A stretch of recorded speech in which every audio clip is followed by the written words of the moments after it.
క్రైస్తవుడు L relationship కలిగి ఉండాలంటుంటాను. ఎవరికి గుర్తుందా? L relationship. దిస్ ఎల్ ఇలా ఎల్ వేస్తారు కదా. ఈ పైన గీత ప్రభుకి మనకి సంబంధము. ఈ సంబంధం సరిగ్గా మనం చూసుకోవాలి. Healthy relationship with God, close intimacy with God. ప్రభుతో అన్యోన్యమైన సహవాసం మంచిగా ఉండాలి. ఏ చిన్న కనెక్షన్ తగినా లైట్ వెలగదు. వైర్లు ఉంటాయి, స్విచ్ ఆన్ ఉంటాయి, బల్బు ఉంటుంది.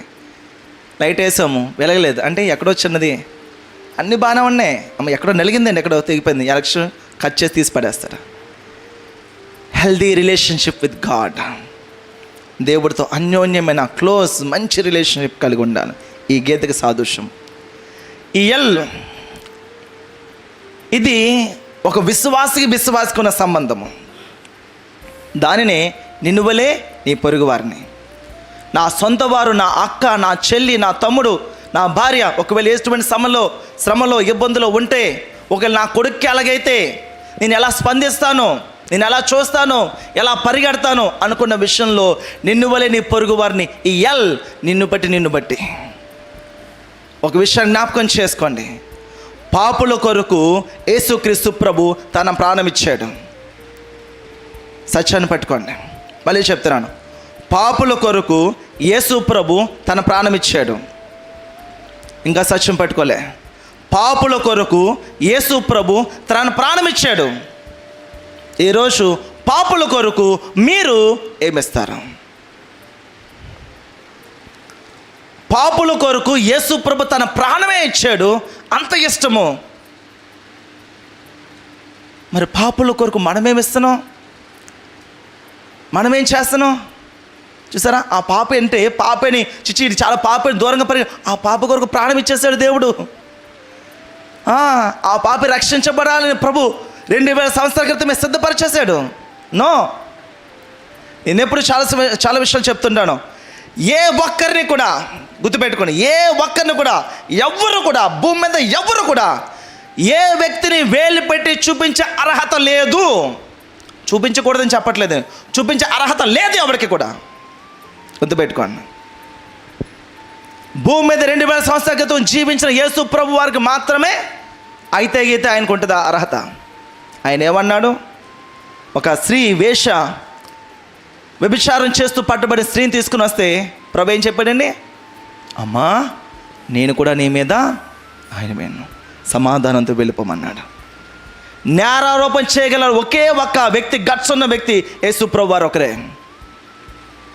ఎందుకంటే ఆయనలో ఏ దోషం లేదు, ఏ పాపం లేదు. ఆయన ఒక్కడే కామెంట్ చేయగలరు. ఈరోజు మనం అందరము కూడా, మనుషులందరూ కూడా ఎవరు లేరు, ఒక్కరు లేరు. అందరూ పాపము చేసి దేవుడు అనుగ్రహించి మహిమను పొందుకోలేకపోతున్నారు. మరి అందరూ పాపలు చేస్తూ చిచ్చి వీడు అంటారేటండి? వాళ్ళే పాపి, మీరేం పాపి? ప్రతి ఒక్కరు కూడా ఎవ్వరికీ లేదు. ఏ వ్యక్తిని కూడా వేలుపడి చూపించే అర్హత ఎవరికి లేదు భూమి మీద. ప్రతి ఒక్కరిని కూడా చెప్పాను కదా, వాళ్ళు గుణము మార్చుకునే గుణము కలిగిన వారైతే వాళ్ళతో విశ్వాసంలో వాక్యం నేర్పిస్తూ విశ్వాసం నడిపించండి. వాళ్ళ గుణగణాలు బాగోపోతే ప్రైజ్ రాడని చెప్పి మీరు వెళ్ళిపోండి, అంతే. కానీ ఎవరిని కూడా మనం ఏలుపెత్తి చూపించే అర్హత మన ఎవ్వరికీ లేదు. ప్రభు చేయలేదు అది. అలా చూపడానికి మనం లేము ఇక్కడ. ఒకవేళ ఆ ప్రభు అక్కడ ఆ స్త్రీని నువ్వు పాపివి అని వేలుపెట్టి చూపించుంటే మరి నేను ఎందుకు వచ్చాను అంటే, ప్రభు ఎందుకు వచ్చాడు? నువ్వు పాపివి అని చెప్తే మరి నేను దేనికి వచ్చాను? పాపులకు ప్రాణం ఇవ్వడానికి వచ్చాను. పాపులకు ప్రాణం ఇస్తే పాపులు ఏమయ్యారు? పరిశుద్ధులు అయ్యారు. మరి అలాంటి నువ్వు పాపివి అని వేలుపెట్టి చూపిస్తే వాళ్ళు పరిశుద్ధులు ఎందుకు అవుతారు? ఎప్పుడు అవుతారు? అని ఉద్దేశం ఏంటి?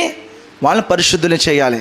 ప్రాణం పెట్టడానికి వచ్చా. వాడు పాపమే చేస్తాడు, వాడు దోషమే చేస్తాడు. వాళ్ళ కోసం నేను వచ్చాను. నేను వాళ్ళని మళ్ళీ వేలు పెట్టి చూపిస్తే నేను దేనికి వచ్చినట్టు? అయ్యా, నువ్వు వాళ్ళని క్షమించడానికే కదా వచ్చో, మళ్ళీ వేలు పెట్టి చూపిస్తున్నామేంటి? మినిమం కామన్ సెన్స్ అంటావా లేదా? అడుగుతావా లేదా? లేకపోతే ఆలోచన వస్తుంది లేదా? నో, ప్రభువు లేడు. ఇక మనము కూడా ఆ ఒక్క తోవలో మనల్ని ఎవ్వరికి కూడా మనం చేయడానికి వెళ్ళలేదు. ఎవరిని ఎంత కిరాతుకుడైనా సరే, మంటలేసి కస పొడి చేసి చంపేసి మొక్కలు చేసిన ఎవరిని కూడా మనం వేలిపెత్తి చూపించే అర్హత లేదు, అంతే. భారం అయితే ప్రార్థన చేయండి, ప్రభు సందర కన్నీరు కాచినంతే.